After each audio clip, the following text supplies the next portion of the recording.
नमस्कार, आप सभी को नववर्ष की हार्दिक शुभकामनाएं। मैं हूं स्मृति रस्तोगी। आइए बुलेटिन की शुरुआत करते हैं हेडलाइंस से। जनता बनाम महागठबंधन के बीच होगा 2019 का लोकसभा चुनाव। नए साल के पहले इंटरव्यू में प्रधानमंत्री नरेंद्र मोदी ने विपक्षी दलों की एकजुटता को बताया छलावा। कहा, कांग्रेस अपने सहयोगियों को खा जाती है, साथ चलना है बीजेपी का सिद्धांत।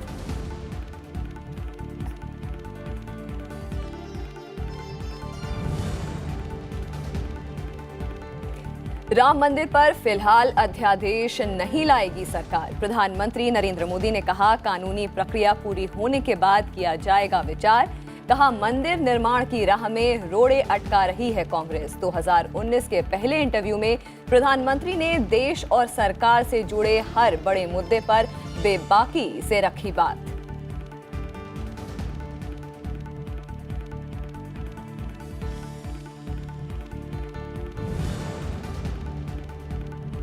संसद में अवरोध पर प्रधानमंत्री नरेंद्र मोदी ने जताई गहरी चिंता। कहा, सदन में होनी चाहिए अच्छी और गहन चर्चा।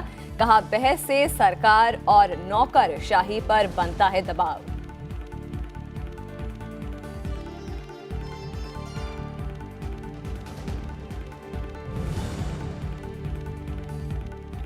स्वास्थ्य सेवाओं के क्षेत्र में क्रांतिकारी साबित हो रही है आयुष्मान भारत योजना के 100 दिन पूरे होने पर बोले केंद्रीय वित्त मंत्री अरुण जेटली। औसतन 5,000 दावों का हुआ रोज निपटान। 6,85,000 गरीब मरीजों को पहुंचा फायदा।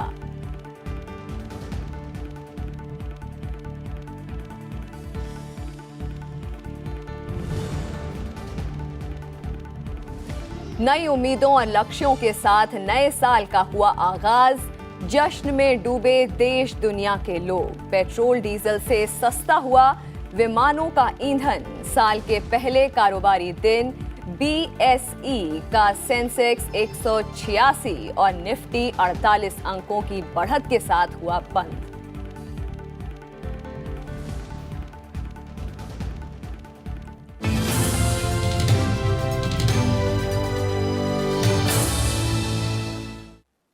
प्रधानमंत्री नरेंद्र मोदी ने समाचार एजेंसी एएनआई को साल का पहला इंटरव्यू दिया है, जिसमें उन्होंने पूरी बेबाकी के साथ 95 मिनट के इस इंटरव्यू में प्रधानमंत्री ने कई अहम मुद्दों पर बात कही। बात चाहे हाल में हुए विधानसभा चुनावों में मिली हार की हो या फिर इस साल होने वाले लोकसभा चुनाव की, लोगों की भावनाओं से जुड़ा राम मंदिर का मुद्दा हो या कारोबारियों को जीएसटी के दायरे में लाने का काम, प्रधानमंत्री ने हर मुद्दे पर सरकार के रुख और नीतियों के बारे में स्थिति स्पष्ट की। उन्होंने अंतर्राष्ट्रीय स्तर पर मजबूत हुई भारत की साख और आतंकवाद के खिलाफ लड़ाई को लेकर वैश्विक सहयोग पर भी विचार रखे।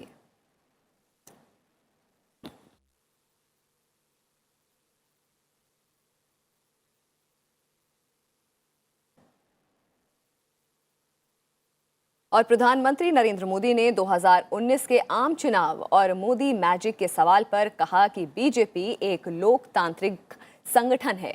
ये किसी व्यक्ति को नहीं, कार्यकर्ताओं की पार्टी है जो जमीन पर मेहनत करती है। उन्होंने कहा कि बीजेपी एनडीए में शामिल क्षेत्रीय दलों को भी साथ लेकर आगे बढ़ना चाहती है और नए दलों को भी साथ लेने के पक्ष में है। हर स्तर पर कार्यकर्ताओं का नेतृत्व है। उस नेतृत्व के बलबूते पर समाज का विश्वास पैदा हुआ है। उसी की क्यूमुलेटिव इफेक्ट होती है कि भारतीय जनता पार्टी सबका साथ सबका विकास इस मंत्र को लेकर के जन विश्वास को जीतते हुए प्रगति कर रही है। भारतीय जनता पार्टी ने जिस गति से प्रगति की है उसको कोई इनकार नहीं कर सकता है। और बार बार ये कहना है कि बीजेपी हारती चली जा रही है, इससे हार तय नहीं होती है। भारतीय जनता पार्टी, मैंने अभी गिनाया आपको, आसाम हो, हरियाणा हो, त्रिपुरा हो, तो मोरल डाउन नहीं है पार्टी में? मोरल डाउन होने का कोई ऐसा कारण ही नहीं है। एक आत्मविश्वास है, पूरे आत्मविश्वास के साथ मेरी पार्टी आगे बढ़ रही है। और 2019 में भी देश की जनता पर जिसका भरोसा है वो हम लोग हैं। जनता के भरोसे पर समर्पित है हम लोग हैं। और जनता के साथ जुड़े हुए कोई लोग हैं तो हम लोग हैं। प्रधानमंत्री ने विपक्ष के महागठबंधन बनाने की कोशिशों पर सवाल उठाया। उन्होंने कहा कि तेलंगाना में हाल में हुए चुनाव में महागठबंधन का हाल सबके सामने है। प्रधानमंत्री ने कहा कि 2019 का चुनाव भी जनता और महागठबंधन के बीच होगा। महागठबंधन ये क्यों बन रहा है? 5 साल हो गए महागठबंधन ने देश के सामाजिक आर्थिक विषयों को लेकर के कुछ सोचा हो, कुछ कहा हो, एक स्वर से कहा, वैसा हुआ है क्या? नहीं हुआ है। अब देश की जनता जानती है कि ये पहले डिसेंट्रलाइज करप्शन था। जो राज्यों में बैठे थे वो राज्यों को लूटते थे, जो सेंटर में बैठे थे सेंटर को लूटते थे। अब वो सेंट्रलाइज करप्शन हो रहा है। सब मिलजुल कर राज्य को लूटने वाले भी आ रहे हैं और केंद्र को भी लूटने आ रहे हैं। तो देश की जनता तय करेगी कि ये सब लूटने वालों की ताकत इकट्ठी हो रही है, उसके साथ जुड़ना है कि नहीं जुड़ना है। और इसलिए जनता वर्सेस गठबंधन होने वाला है। मोदी तो जनता जनार्दन के प्रेम और आशीर्वाद का प्रतीक है और कुछ नहीं है। प्रधानमंत्री और सांसद के तौर पर अपने अनुभव को लेकर नरेंद्र मोदी ने कहा कि संसद में हर मुद्दे पर गहन चर्चा होनी चाहिए। इससे विपक्ष को सरकार और नौकरशाही को घेरने का मौका मिलता है, साथ ही सांसदों को अपनी बात कहने का मौका मिलता है। हमारी संसद में अच्छी चर्चा हो, गहन चर्चा हो, ये बहुत जरूरी है। हमारे सभी सांसद वक्ता हो ये जरूरी नहीं है, लेकिन सांसद धरती से जुड़ा हुआ होता है, किसी भी दल का हो। उसको बहुत बारीकियों का पता होता है जो सरकारी फाइलों में रिफ्लेक्ट नहीं होती है। जितनी ज़्यादा बहस होती है उस मंथन में से अमृत निकलता है। और इसलिए मैं इस बात का आग्रही हूँ कि बहुत व्यापक चर्चा हो, खुल करके चर्चा हो और इशू की बारीकी की चर्चा हो। दुर्भाग्य से ये धीरे धीरे कम होता चला जा रहा है। इससे देश का बहुत नुकसान हो रहा है। मानो 8 घंटे बहस होती है तो 8 घंटे तक सरकार को घेरने का मौका मिलता है, सरकार की बारीकियों से आलोचना करने का मौका मिलता है। इससे सरकार में बैठी हुई जो ब्यूरोक्रेसी है वो भी चौकन्नी हो जाती है।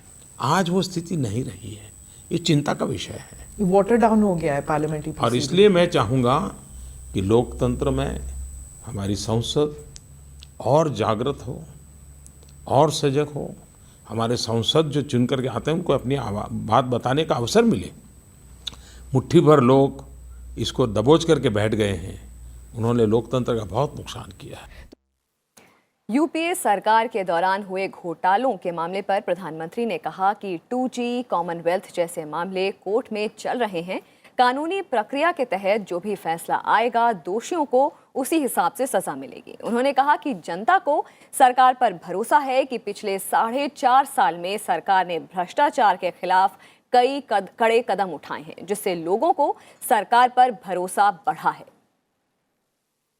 कि इस देश का फर्स्ट फैमिली जिसको बड़ा बोला जाता था, 4 पीढ़ी से जिन्होंने देश को राज किया है, उनको जमानत पर निकलना पड़े और वो भी पैसों की हेरा फेरी में, ये बात अपने आप में बहुत बड़ी है। और जो सेट ऑफ पीपल है जो उनकी सेवा में लगे हैं वो ऐसी चीज़ों को दबाने में लगे रहते हैं और चीज़ों को उभारने में लगते हैं। ये अपने आप में बहुत बड़ी बात है। इस देश के भूतपूर्व वित्त मंत्री, उनको आज अदालत के चक्कर काटने पड़ते हैं, ये कोई छोटी बात नहीं है। लेकिन कोई भारतीय जनता पार्टी का विरोधी है इसलिए उनको तकलीफ हो, इस पक्ष के हम नहीं हैं। तो ये वेंडेटा नहीं है, इस पक्ष में हम कभी नहीं हैं। हम मानते हैं कानूनन प्रक्रिया में जो निकलेगा वो मोदी हो तो मोदी को भी भुगतना पड़ेगा, वरना देश चल नहीं सकता है। और इसलिए न हमारा किसी व्यक्ति से संबंध इसमें कोई लेना देना है, न किसी संस्था से लेना देना है। मेरिट के आधार पर डिपार्टमेंट प्रोफेशनली काम करें, अदालत जो फैसला सुनाए उसके आधार पर आगे बढ़ना चाहिए। लेकिन देश ज़्यादा इंतजार करना नहीं चाहता है और इसलिए ऐसी चीज़ें लटकनी नहीं चाहिए। और इस पर और विस्तार से चर्चा के लिए हम रुख करेंगे के.जी. सुरेश जी का, जो कि डायरेक्टर जनरल हैं Indian institute of mass communication में। सर, आपका बहुत बहुत धन्यवाद राज्यसभा टेलीविजन के साथ बातचीत करने के लिए।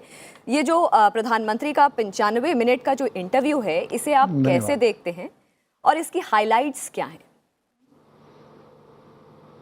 नहीं जी बिल्कुल।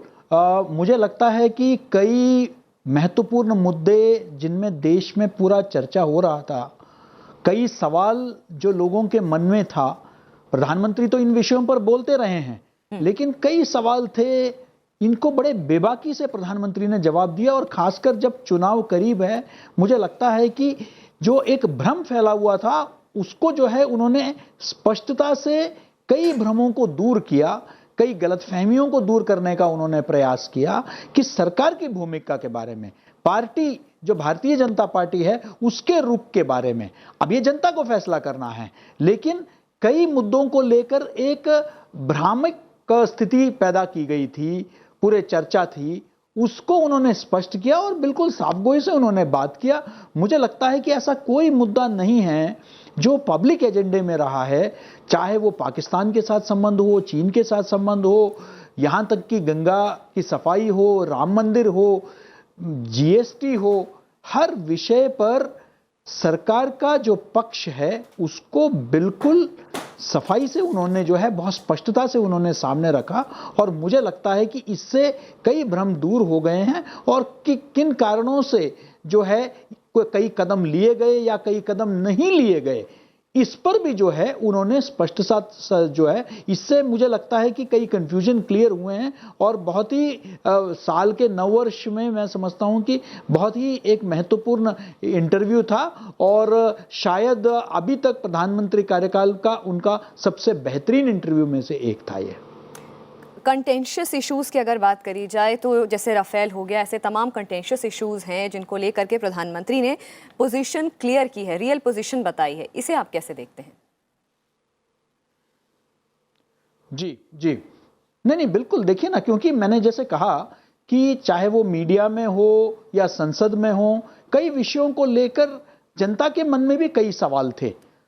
विपक्ष कई मुद्दों को उठाता रहा है, मीडिया में कई मुद्दे उठते रहे हैं और बिल्कुल कोई पब्लिक रिलेशन एक्सरसाइज ना हो के सिर्फ अपने उपलब्धियों को गिनाना ही मात्र ना होकर क्यों कुछ फैसले लिए गए हैं, क्यों कुछ फैसले नहीं लिए गए हैं, अगर वो रक्षा सौदों का मामला है तो उसमें उनका क्या रुख है, अगर 2018 के अभी हाल ही में जो विधानसभा के जो चुनाव हुए उसके बाद भारतीय जनता पार्टी उसे कैसे देखती है, क्या वो उससे जो है जो काडर हतोत्साहित हुई है या नहीं, ऐसे कई विषय को लेकर उनका जो चिंतन है वो उन्होंने देश के जनता के सामने स्पष्ट किया हुआ है। मैं समझता हूं कि देश के प्रधानमंत्री इन मुद्दों पर अगर स्पष्टता से बात करें तो इससे बहुत कुछ क्लैरिटी जो है पब्लिक को भी मिलती है। प्रधानमंत्री ने एक और बात कही कि 2019 का जो लोकसभा इलेक्शन होगा वो होगा महागठबंधन और जनता के बीच में। प्रधानमंत्री के इन रिमार्क्स के पीछे क्या मैसेज है? देखिए, उससे मैसेज बिल्कुल ये है कि वो बिल्कुल घबराए नहीं हैं। उनको इस बात की चिंता नहीं है, मतलब कि महागठबंधन से जो मौजूदा सरकार है या भारतीय जनता पार्टी और जो एनडीए है वो किसी तरह का खतरा या असुरक्षा की भावना से उसको महसूस कर रहे हैं। मुझे उनके बातचीत में एक कॉन्फिडेंस नजर आया और बाकी तो देखिए जनता तय करेगी, लेकिन उन्होंने ये कहा कि उनकी तरफ से जो है जिस तरीके से उन्होंने हरियाणा में जो हाल ही में जो स्थानीय निकायों का जो चुनाव हुआ उसका उन्होंने नतीजा दिया, उन्होंने उसका जिक्र किया, असम का किया, त्रिपुरा का किया, उससे उन्होंने बताने का प्रयास किया है कि एंटी इनकम्बेंसी का भी उन्होंने जिक्र किया कि जो कुछ राज्यों में जो हुआ है और लोकतंत्र में हारना जीतना जो है वो स्वाभाविक है, इसका भी इन्होंने जिक्र किया है। मुझे लगता है कि उन्होंने एक संदेश जो दिया है वो एक कॉन्फिडेंट बीजेपी, एक कॉन्फिडेंट गवर्नमेंट का दिया है कि किसी तरह का उनको खतरा नहीं नजर आ रहा है। बाकी जो है 2014 के चुनाव जल्दी ही होने वाले हैं और ये जनता जो है वो तय करेगी। जी, 2019 के चुनाव जल्द होने वाले हैं। केजी सुरेश जी, आप हमारे साथ बने रहिए, हम और विस्तार से चर्चा के लिए आपके पास आते रहेंगे। प्रधानमंत्री ने संवैधानिक संस्थाओं और जांच एजेंसियों के दुरुपयोग के आरोपों को खारिज किया है। उन्होंने कहा कि उन पर वही लोग सवाल उठा रहे हैं जिन्होंने अपने समय में इसका राजनीतिक हित के लिए इस्तेमाल किया। ईडी प्रोफेशनली अपना काम कर रहा है, और अगर विदेश से कोई व्यक्ति जो राजदार है वो भारत के कब्जे में आता है तो हर हिंदुस्तानी को गर्व होना चाहिए कि नहीं होना चाहिए। अगर मिशेल को बचाने के लिए कांग्रेस पार्टी का वर्कर वकील बनकर के पहुंच जाए तब चिंता का विषय बनता है, वरना इस देश में तो गर्व होना चाहिए कि चलिए भाई एक राजदार आया है, सही जांच होगी, न्यायिक निगरानी में होगी तो देश का दूध का दूध पानी का पानी हो जाएगा। जहाँ तक सीबीआई आंतरिक व्यक्तिगत मामला आया तो सरकार ने न्यायिक तौर पर से कहा भाई आप लोग दोनों छुट्टी पे चला जाइए, इंस्टीट्यूशन हमारे लिए प्राथमिकता है। आरबीआई का सवाल आया, स्वयं गवर्नर साहब ने रिक्वेस्ट की अपने निजी कारणों से, और मैं पहली बार आपको बताता हूँ वे 6 महीने से मुझे लगातार कह रहे थे, और मैं मानता हूँ कि आरबीआई गवर्नर श्रीमान उर्जित पटेल ने अच्छा काम किया है। आर्थिक भगोड़ों के मुद्दे पर प्रधानमंत्री नरेंद्र मोदी ने कहा कि उन्हें वापस लाने के लिए अंतर्राष्ट्रीय नियमों के तहत कदम उठाए जा रहे हैं। उनकी संपत्ति जब्त करने के लिए कानून बनाए गए हैं। अगर पहले जैसी सरकार होती, यही दोस्ताना चलता, लूटना है लूटते चले, देना है देता चले, खाना है खाता चले, तो फिर उनको भागना भी नहीं पड़ता। इन लोगों को भागना इसलिए पड़ रहा है कि यहाँ पर उनको कानून नियमों का पालन करना पड़ेगा, पाई पाई चुकता करनी पड़ेगी, और इसलिए भागे हैं। जो भागे हैं उनको लाने के लिए अंतर्राष्ट्रीय कानून होते हैं, अंतर्राष्ट्रीय नीति नियम होते हैं, उसका पूरा पूरा उपयोग किया जा रहा है। ऐसे भगोड़ों के लिए मजबूत से मजबूत हमने कानून बनाए हैं, उनकी संपत्ति जब्त करने का कानून बनाया है। इतना ही नहीं, विदेशों में उनकी संपत्ति है तो उसको भी जब्त करने का कानून बनाया है। इसलिए सरकार के हाथ में जितने विषय हैं उनका पूरी तरह हम उपयोग कर रहे हैं, और मैं विश्वस्त हूँ कि पहले इस देश से भागे हुए कोई वापस नहीं आए। नोटबंदी और जीएसटी लागू करने पर उठाए जा रहे सवालों पर प्रधानमंत्री ने कहा कि समानांतर अर्थव्यवस्था को खत्म करने और डिजिटल लेन देन के लिए यह कदम जरूरी था, और इसके लिए पहले ही आगाह कर दिया गया था। जीएसटी लागू होने के बाद अर्थव्यवस्था वापस पटरी पर लौट आई है। हमारे देश में फॉर्मल इकोनॉमी की बहुत अनिवार्यता थी। ये पैरेलल जो इकोनॉमी थी, इसने देश को एक प्रकार से भीतर से खोखला कर दिया था। नोटबंदी ने सबसे बड़ा काम किया है, और जो आने वाले दिनों में देश को बहुत ही मजबूती, आर्थिक रूप से मजबूती देने वाला है, और वो है ये जो बोरे भर भर करके नोटें पड़ी रहती थी वो बैंकिंग व्यवस्था में आई है। दूसरा, आज आप नई पीढ़ी से बात करो, वो कहते भाई हमारे माँ बाप को जो करना पड़ा, उस ज़माने में शायद टैक्स रिजीम ऐसी थे, अब हम ईमानदारी से करना चाहते। एक ईमानदारी का माहौल बना है। 1 साल पहले हमने देश को कहा था कि ये एक व्यवस्था है, अगर आपके पास इस प्रकार का धन है तो आप जमा कराइए, और उसमें से आपको इतना इतना दंड देना पड़ेगा, आपको मदद मिल जाएगी। लेकिन पहले की सरकारों की तरह उन्होंने सोचा मोदी भी ऐसा ही है, तो बहुत कम लोग आगे आए। ठीक है, अच्छी मात्रा में आए थे, फिर भी पहले की तुलना में ज़्यादा आए थे, फिर भी जो स्थिति थी उसकी तुलना में कम था। उसके बाद मैंने एक बार मीडिया के माध्यम से कहा था कि ये इसका फ़ायदा उठाइए, पार्लियामेंट में भी कहा था, अगर हम इसका फ़ायदा नहीं उठाते हैं तो परिस्थितियाँ ठीक करने के लिए हमको कोई कदम उठाने पड़ेंगे। ये रातों रात नहीं हुआ है जी, 1 साल भर ये प्रक्रिया चली है, बार बार कहा गया है, उसके बाद ये करना पड़ा है, और ये देश के स्वास्थ्य के लिए ये करना जरूरी था, आर्थिक स्वास्थ्य के लिए करना जरूरी था।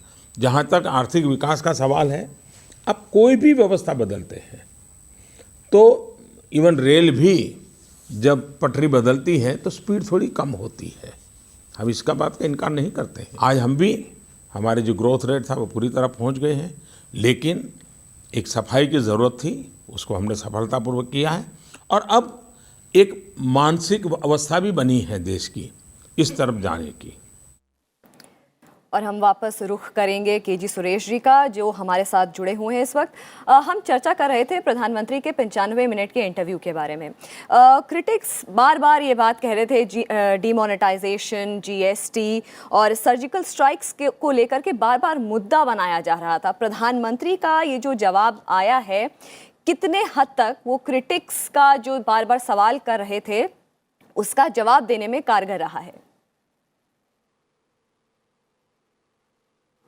नहीं, देखिए इसमें तो कोई दो राय नहीं। देखिए लोकतंत्र है तो क्रिटिक्स और विरोधी तो अपनी बात रखेंगे जी, लेकिन जनता के बीच में क्या संदेश जाना चाहिए ये जरूरी है। मुझे लगता है कि किसी तरह का उनको, मुझे नहीं लगा उनकी बातचीत से कि प्रधानमंत्री कहीं डिफेंसिव थे या अपोलोजेटिक थे। रादर उन्होंने जो कहा कि जब रेल की पटरी बदलती है तो गाड़ी थोड़ी सी धीमी हो जाती है, तो वो धीमा हुआ इकोनॉमी, इस चीज को उन्होंने कबूल भी किया। लेकिन उसका अनिवार्यता क्या थी, वो कितना जरूरी था जिसके कारण ये कदम उठाया गया। और ये नहीं कि ये अचानक उठाया गया, उसके लिए साल भर से पहले ही तैयारी हुई थी, लोगों को आगाह कर दिया था। और वो लॉन्ग टर्म, दीर्घकालीन हमारे अर्थव्यवस्था के लिए कितना आवश्यक है उस पर भी उन्होंने जोर दिया। चाहे वो डिजिटल इकोनॉमी हो, जो फॉर्मल इकोनॉमी से जो है, जो इनफॉर्मल एक चलता रहा, अनऑर्गेनाइज चलता रहा, उसके बारे में हो। और उन्होंने जनता की जो नियत है उसको उन्होंने सराहा। उन्होंने कहा कि लोग चाहते हैं कि एक ईमानदार प्रक्रिया रहे। वो जो ट्रांसपेरेंसी आई है, आज जो है हर पाई का जो है हिसाब होता है, हर पाई का जो है आपको बैंकिंग के थ्रू आपको जो है करना पड़ता है। उन्होंने जो लॉन्ग टर्म फायदे हुए, और जीएसटी में भी उन्होंने जो गिनवाए कि जो शुरू में जो कुछ तथाकथित कुछ लोगों को तकलीफ भी हुई। जी, एक और सवाल, क्योंकि जल्दी से हमें रैप अप करना होगा ये बुलेटिन, तो मैं आपसे एक और सवाल जल्दी से चाहूंगी कि आप इसका हमें जवाब दें कि क्या बड़ी मैसेज है 2019 जनरल इलेक्शंस के लिए प्रधानमंत्री की?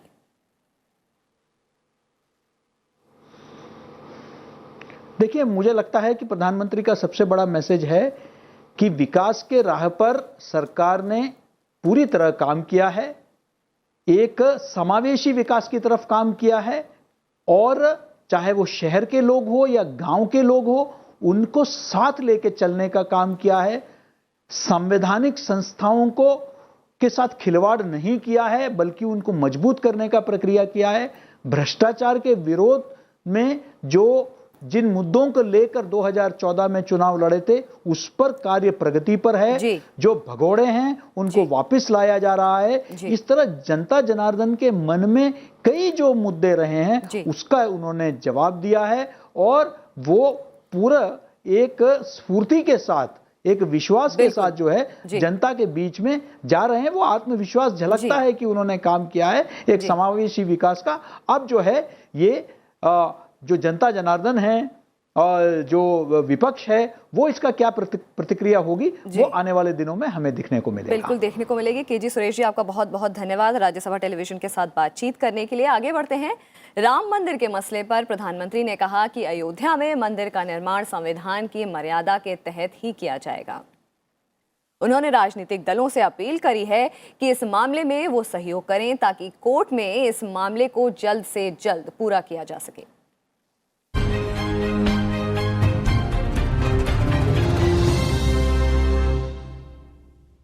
मैं कांग्रेस के साथियों से विशेष रूप से विनती करता हूं, देश की शांति, सुरक्षा, भाईचारे के लिए आग्रह करता हूं कि वे उनके अपने वकीलों को कोर्ट के अंदर इस मसले में रुकावट डालने वाले एजेंडा से बाहर निकालें, रुकावटें न करें। और सभी वकील मित्र जो भी कांग्रेस से जुड़े हुए हैं, जो इसको रोकने के लिए कोशिश कर रहे हैं, वो भी कोर्ट में जा कर के जल्दी से जल्दी न्यायिक प्रक्रिया पूरी हो, उसमें हम बल लगाएं। तो सिर्फ एक नेशनल कंसेंसस के द्वारा ही बन सकता है। मैं जो कहता हूं, कोर्ट के अंदर कांग्रेस के वकील जो अड़ंगे डालते हैं वो बंद हो, न्याय की प्रक्रिया को न्याय के तरीके से चलने दिया जाए, उसको राजनीति के तराजू से न तोला जाए। और मामला न्यायपालिका में है उसको पूर्ण किया जाए। न्यायपालिका से आने के बाद सरकार की जिम्मेवारी जहां शुरू होती है, हम पूरी तरह प्रयास करने के लिए तैयार हैं। प्रधानमंत्री ने सर्जिकल स्ट्राइक पर राजनीतिक दलों की तरफ से सवाल उठाए जाने की निंदा भी की। उन्होंने कहा कि सेना के पराक्रम का वर्णन जरूरी है और जो लोग देश के लिए जीते मरते हैं उनका गौरवगान करना देश के लोगों का दायित्व बनता है।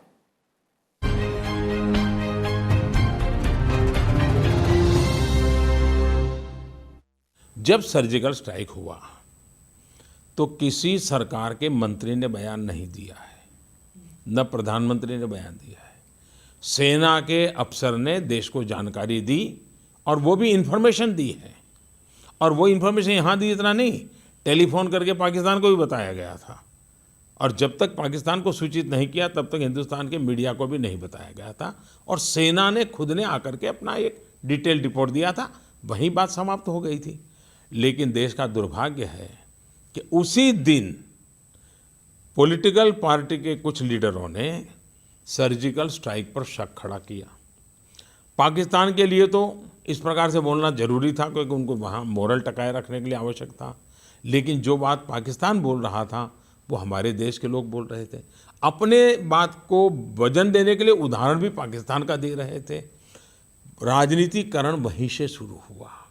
आपने देश की सेना के लिए अनाप शनाप शब्द बोले और मैं मानता हूँ कि जिन्होंने इस प्रकार से देश की सेना पर इस प्रकार के आशंकाएं की हैं, सर्जिकल स्ट्राइक पर आशंकाएं की और पहले ही दिन बयानबाजी कर करके इस प्रकार से उसको रौंद डालने की कोशिश की, वो गलत हुआ है। और इसलिए मैं स्पष्ट मत कहूँ कि इसका कतई राजनीतिकरण नहीं होना चाहिए।